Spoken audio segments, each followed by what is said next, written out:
கரூரில் விவசாய நிலங்களை கோவில் நிலம் என கூறி விவசாயிகளை அறநிலையத்துறை அதிகாரிகள் வெளியேற்றுவதை தடுத்து நிறுத்த வலியுறுத்தி குறைதீர் கூட்டத்தில் 100க்கும் மேற்பட்ட விவசாயிகள் பங்கேற்று மனு அளித்தனர். கரூர் மாவட்டம் வெஞ்சமாங்குடலூர், வெண்ணமலை உள்ளிட்ட இடங்களில் விவசாய நிலங்களை அறநிலையத்துறை அதிகாரிகள் கோவில் நிலங்கள் என கூறி கையகப்படுத்தும் பணியில் ஈடுபட்டு வருவதாக கூறப்படுகிறது.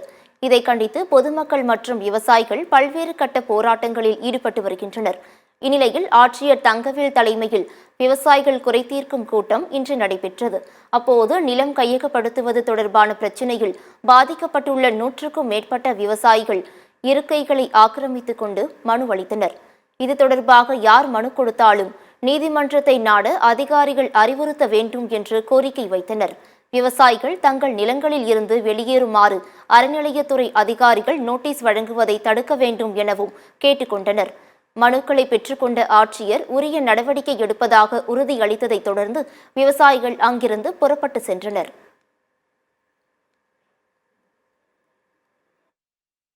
இந்து சமய அறநிலையத்துறை விவசாயிகளுடைய உரிமை பெற்ற இனாம் நிலங்களை, இந்த இனாம் நிலங்களை பூரா கோவில் நிலம் அறநிலையத்துறைக்கு சொந்தமானது என்று சொல்லி எவ்வித ஆதாரமும் ஆவணமும் இல்லாமல் பத்திரப்பதிவுத்துறையிடம் கொடுத்து எங்களுடைய சொத்தின் மதிப்பை 0 வேல்யூ ஆக்கியிருக்கிறார்கள்.